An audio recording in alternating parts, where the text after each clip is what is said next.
ஆனால் எனக்கு இதில் ஒரு சந்தேகம் இருக்கு மாம்சே. இந்த நேரத்தில் கரெக்டாக தேன்மொழி நம்ம தான் கொலை பண்ணியிருப்போம் சந்தேகப்பட்டு வீட்டில் வந்து உட்காந்துருக்கேன். இது ஒன்றும் யதார்த்தமாக நடந்த மாதிரி எனக்கு தெரியல மாம்சே. அவள் தானா வந்தாளா இல்லை யாராவது சொல்லி கொடுத்து வந்தாளா நமக்கு தெரியணும்.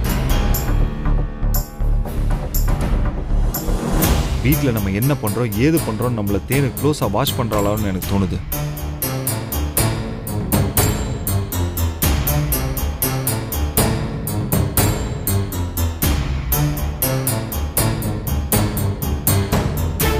அதனால தான் உங்கள் 2 பேருக்குமே தெளிவாக சொல்கிறேன், கேட்டுக்கோங்க. இனிமேல் இது சம்மந்தமாக எந்த விஷயத்தையுமே நம்ம வீட்டுக்குள்ளே பேச வேண்டாம்.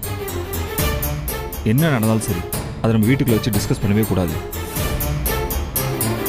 நம்மளோட ஒரு சின்ன தடுமாற்றத்தையும் தேன் கண்டுபிடிக்கிறதுக்கு நிறைய வாய்ப்பு இருக்கு.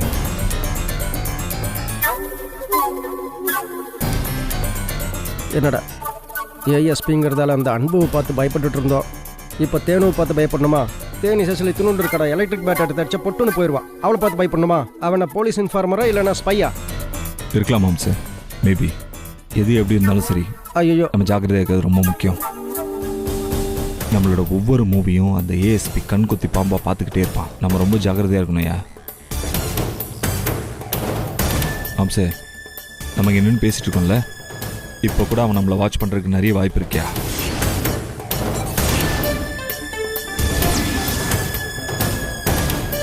ஆமாம், உன் கண்ணில் படுற மாதிரி அவன் நிற்பான் பாரு. யோ, சாதாரணமாக நம்மளே இவ்வளோ யோசிக்கும் போது இதுக்குன்னே படிச்சுட்டு வந்து வருஷக்கணக்காக கிரிமினல்ஸோட பழகினாலும் நமக்கு மேலே யோசிப்பான்யா. ஆமாண்டா, அவன் பெரிய போலீஸ் ஆஃபீஸர் இல்லை, கண்டிப்பாக நமக்கு மேலே யோசிப்பான். ஆமாம் மாம்சே, அவன் இந்த விஷயத்தை ஈகோ பிரச்சனையை எடுத்துக்கிட்டான் போல. சொல்லப்போனால் இப்போ கார்த்திக் எங்கே இருக்கான்னு கண்டுபிடிக்கிறத விட நம்ம பண்ணது தப்பு நிரூபித்து அவன் கெஸ் பண்ணதான் கரெக்டு நிரூபிக்கிறதுக்கு இவ்வளோ வேகமாக இருக்கும்.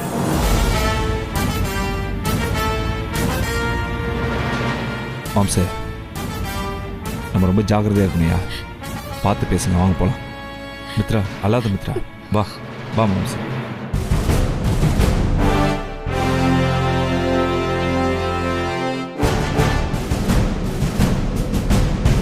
நான் ஃபோன் பண்ணதும் அவசரமாக கிளம்பி இப்படி ஆள் இல்லாத இடத்துல வந்து டிஸ்கஸ் பண்ணுறாங்கன்னா சம்திங் ராங். நம்ம பாடி எங்கே இருக்குன்னு கண்டுபிடிச்சாச்சுன்னு சொன்னதும் நேரா 3 பேரும் கிளம்பி இங்கே வந்திருக்காங்க. அப்போ ஒருவேளை பாடிய அவங்க இங்கே தான் புதைச்சிருப்பாங்களோ?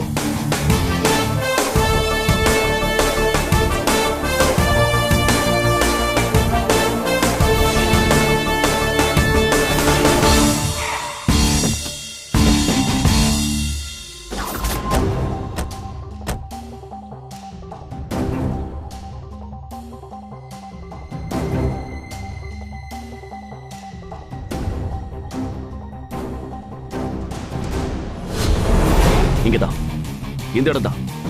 தோண்டுங்க. Okay sir.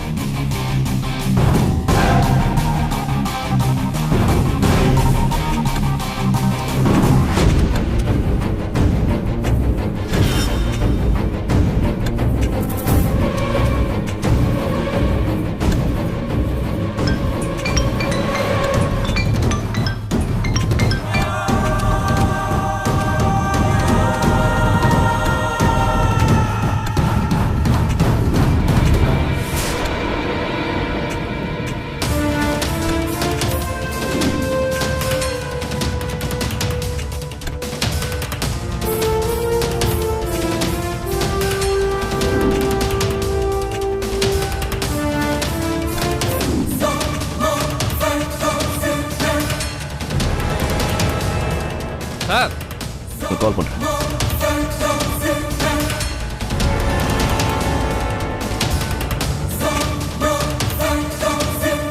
சார், இவ்வளவு தூரம் தோண்டியாச்சு, உள்ள எதுவுமே இல்லை சார்.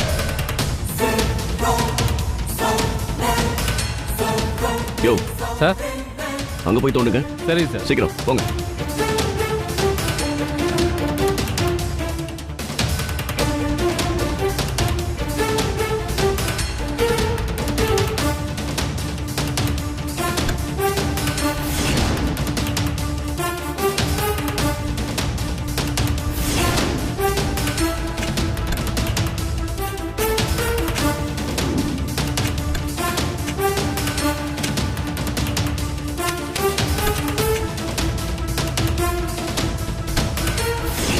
சார் இங்கேயும் குழி தோண்டி பார்த்தாச்சு சார். பார்த்த வரைக்கும் ஒன்றும் இல்லை சார்.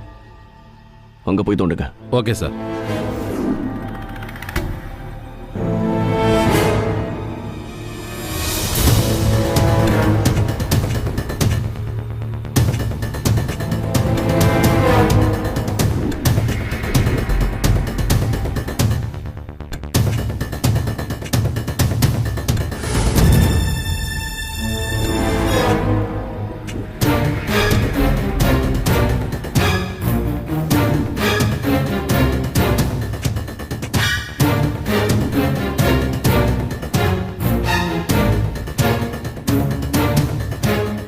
சார் நீங்கள் சொன்ன இடமெல்லாம் தோண்டி பார்த்தாச்சு சார். எதுவுமே கிடைக்கல சார்.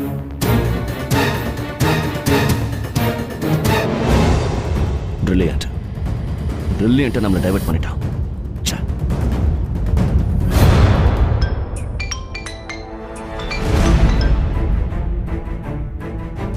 Hello sir. சொல்லுங்க தேன்மொழி. என்னாச்சு சார்? என் மாமா கிடைச்சாரா? இல்ல, இங்க எதுவும் கிடைக்கும்னு தோணல தேன்மொழி. என்ன சார் சொல்றீங்க? ஆமா, நம்மளை டைவர்ட் பண்றதுக்காக வேணும்னே இங்க வந்து பேசியிருக்காங்க. அவங்க இங்க பாடியை புதைக்கல. ஐயோ, நான் ஏதாவது எவிடன்ஸ் கிடைக்கும்னு ரொம்ப நம்பிக்கையா இருந்தேன் சார்.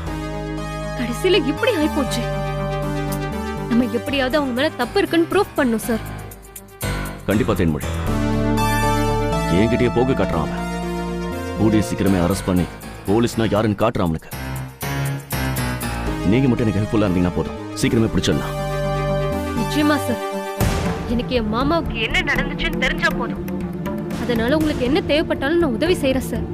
இது போதும் தேன்மொழி, பாத்துக்கலாம் நம்மள அவங்களான்னு. நான் உங்களுக்கு அப்புறமா போன் பண்றேன். பார்த்து கேர்ஃபுல்லா இருங்க. Okay sir. யோ, வண்டி அடியா.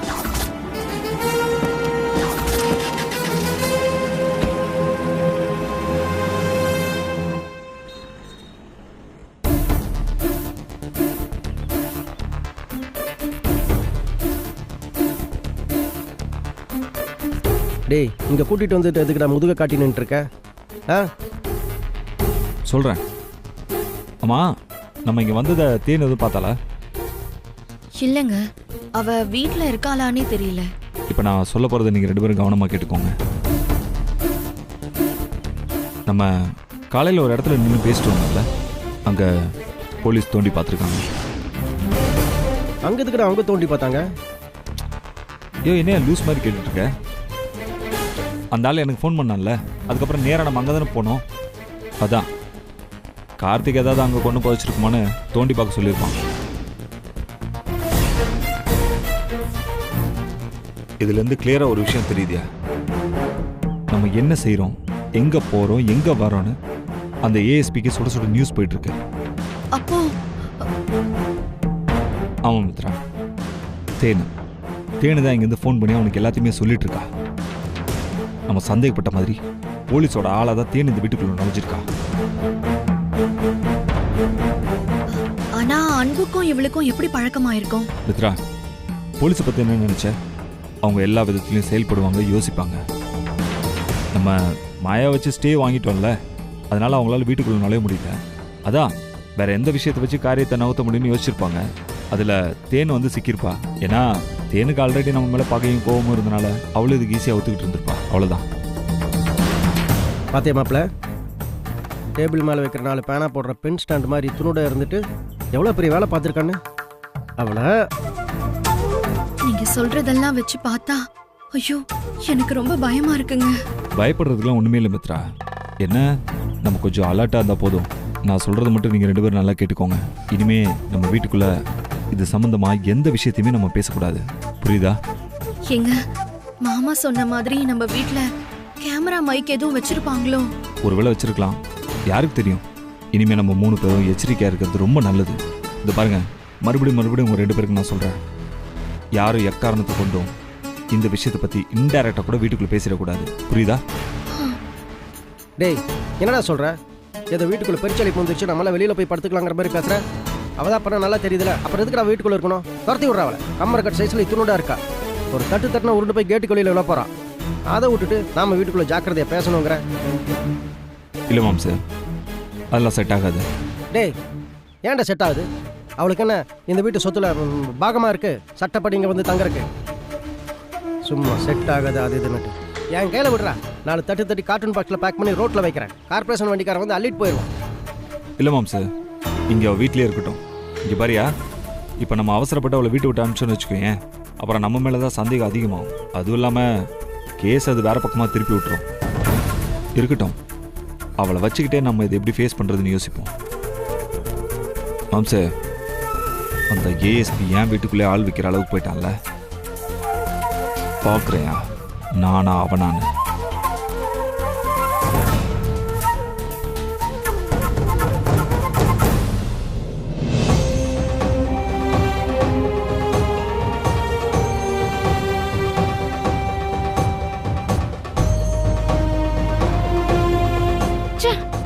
நான் என்னையோட எல்லாம் முடிஞ்சிரும்னு நினைச்சேன் சார். ஆனா இப்படி ஆயிப்போச்சே.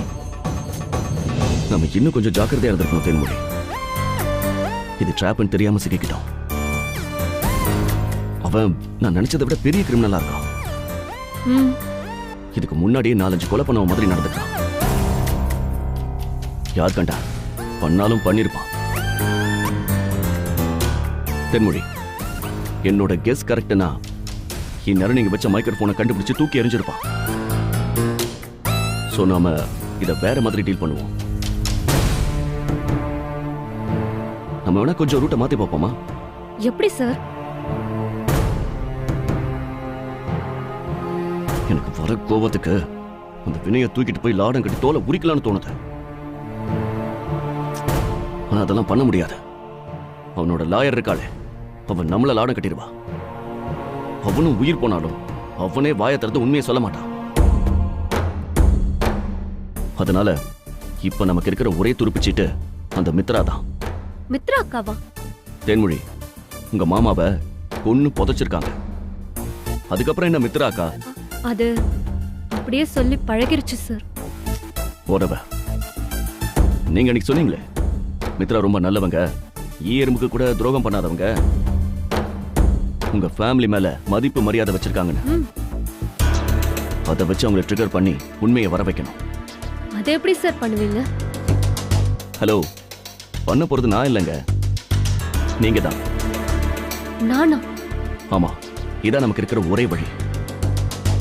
நீங்க சொன்னதை வச்சு பார்த்தா மித்ரா கொஞ்சம் மனசாட்சிக்கு கட்டுப்படுறவங்களா இருக்கணும். நீங்க பேசுற மாதிரி பேசினா அவங்க உங்ககிட்ட உண்மையை சொல்லக்கூட வாய்ப்பு இருக்கு. அப்பதான் உங்க மாமாவை கொன்னது வினயா மித்ராவான்னு நமக்கு தெரியும். தென்மொழி, அதுக்கு அவங்க கிட்ட கொஞ்சம் பக்குவமா பேசி காய் நகர்த்தணும்.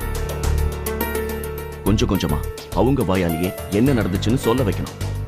இல்ல சார், இதெல்லாம் செட் ஆகாது. ஏன்? நான் என்னதான் நடிச்சாலும் இப்ப அதெல்லாம் நம்ப மாட்டாங்க சார். கரெக்டா கண்டுபிடிச்சிருவாங்க. அதுவும் வினய் மித்ராக்காவை இப்பெல்லாம் கண்கொத்தி பாம்பாவே வாட்ச் பண்ணிட்டு இருக்காரு. இதெல்லாம் பாசிபிளே இல்ல சார். நீங்க கேட்டா கூட சொல்ல ஏதாவது வாய்ப்பு இருக்கு. நான்லாம் அவங்களுக்கு எதிரின்னு அவங்களுக்கே நல்லா தெரியும். சோ நான் கேட்டா கண்டிப்பா எதுவுமே சொல்ல மாட்டாங்க. தேன்மொழி, அது எப்படி கேட்கணுங்கிறத பொறுத்து இருக்கு. அதை பத்திலாம் நீங்க கவலைப்படாதீங்க. பிளானை நான் போட்டு தரேன். நீங்க அதை கரெக்டா எக்ஸிக்யூட் பண்ணா மட்டும் போதும். என்ன அமைதியா இருக்கீங்க? செய்வீங்கல்ல? கண்டிப்பா செய்யறேன் சார். எனக்கு என் மாமாவை கொலை பண்ணது யாருன்னு தெரியணும். அவங்களுக்கு தகுந்த தண்டனை கிடைக்கணும். அவ்வளவுதான். அதுக்காக நான் என்ன வேணாலும் செய்வேன் சார். குட். இப்ப நான் சொல்றத நல்லா கேட்டுக்கங்க. நீங்க வீட்டுக்கு போனதோ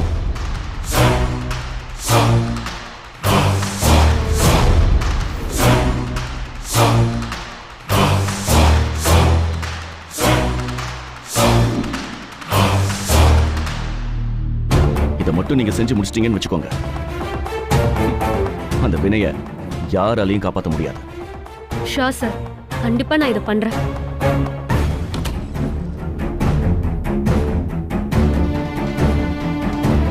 ஓகே, சரி தென்மொழி, அப்ப நீங்க கிளம்புங்க. Bye sir.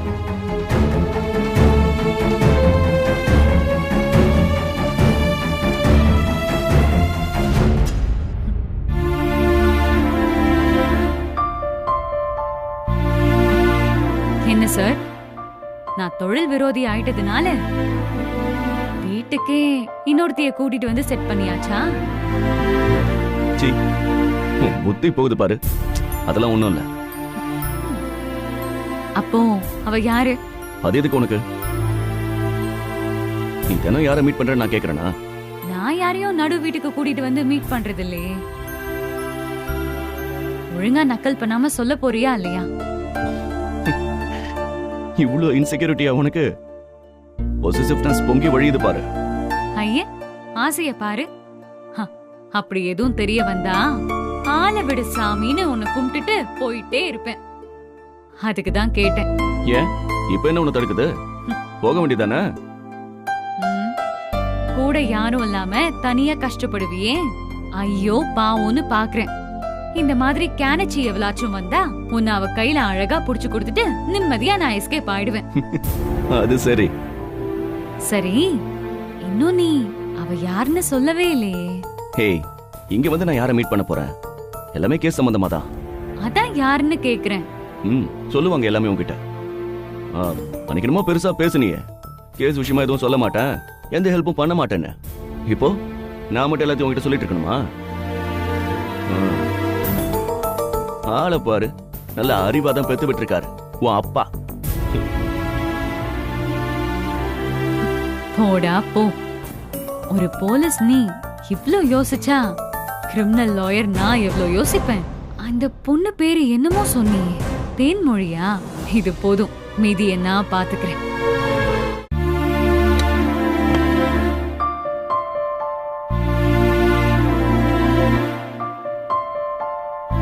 ஏய் தானியா, பசிக்குதா? இல்ல அங்கிள், தண்ணி குடிச்சிட்டு போலான்னு வந்தேன். அது ஒரு நிமிஷம் இரு.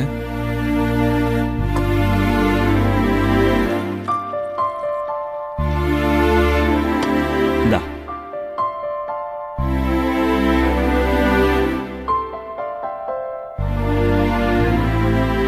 என்ன அங்கிள், நீங்க மட்டும் குக் பண்ணிட்டு இருக்கீங்க?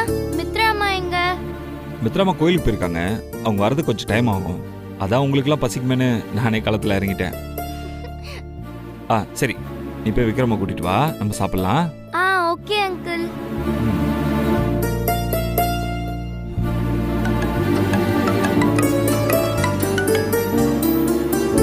ஹலோ, சொல்லுங்க மாயா. ஃப்ரீயா இருக்கீங்களா இல்ல பிஸியா இருக்கீங்களா? Sorry for the disturbance. இல்ல அதெல்லாம் ஒண்ணும் இல்ல, சொல்லுங்க. ஒரு முக்கியமான விஷயம் உங்களை அலர்ட் பண்ணலாம் தான் கூப்பிட்டேன். என்ன விஷயம் மாயா? உங்களுக்கு தேன்மொழின்னு யாரையாவது தெரியுமா? தெரியுமே. யார் அவங்க? அது கார்த்திகோட ரிலேட்டிவ் தான். அவங்க அக்கா பொண்ணு. இப்ப கூட ரீசெண்டா எங்க வீட்டுல தான் தங்கியிருக்கா. நினைச்சேன். என்னாச்சு மாயா? அவங்க எப்படி நமக்கு சப்போர்ட்டிவா இல்ல ஆப்போனண்டா? ஐயோ, பக்கா ஆப்போனண்ட். சரியான இம்சை. நினைச்சேன். ஆமா, உங்களுக்கு எப்படி அவ்வளவு தெரியும்? எனக்கு எங்க சார் தெரியும். நம்ம ஏஎஸ்பி அன்பு இருக்கார்ல, அவருக்கும் அந்த பொண்ணுக்கும் ஏதோ டீலிங் போயிட்டு இருக்கு. ரெண்டு பேரும் அடிக்கடி மீட் பண்ணி பேசிக்கிறாங்க. நீங்க எதுக்கும் ஜாக்கிரதையா இருங்க. இத சொல்லலாம் தான் கூப்பிட்டேன். ரொம்ப தேங்க்ஸ் மாயா. ஆனா இதெல்லாம் நீங்க சொல்லணும்னு தேவையில்லை. அவளே எனக்கு ஆப்பு வைக்கணும்னு நினைப்புல தான் இருக்கா. வந்தா அன்னைக்கு எனக்கும் தெரிஞ்சிச்சு. தானே அங்க இருக்கல, அது சாக்கா வச்சுட்டு அவளும் இங்க தங்கிட்டா. வாட் எவர், கேர்ஃபுல்லா இருந்தீங்கன்னா ஓகே தான். நான் அப்போ வைக்கிறேன். Okay. Okay sir.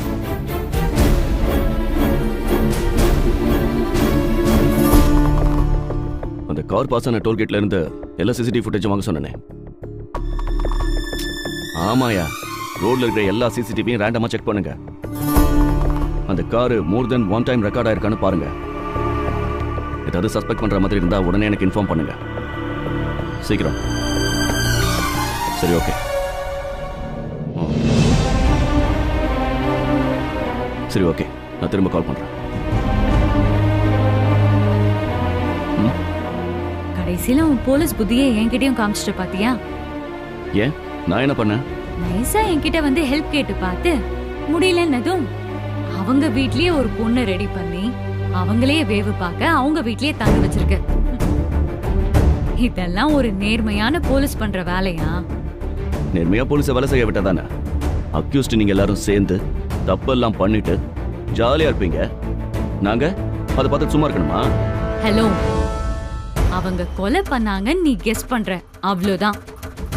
Court judgement கொடுக்கற வரைக்கும் யாரையும் அக்யூஸ்ட்னு சொல்லக்கூடாது. ஆமா, இதெல்லாம் உன் ட்ரைனிங்ல சொல்லி கொடுக்கலையா? குற்றம் செய்திருப்பதாக சந்தேகப்படும் நபர், சஸ்பெக்ட், எங்க சொல்லு பாப்போம்.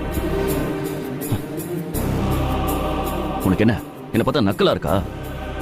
நான் நல்லா மண்டக்காயத்தை பார்த்து ரசிக்கிறல்ல நீ.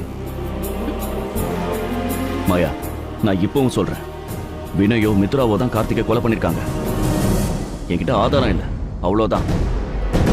அந்த ஆதாரத்தை எடுக்கிறதுக்காக நான் எல்லா விதத்திலையும் முயற்சி பண்றேன். இதுல என்ன தப்பு இருக்கு?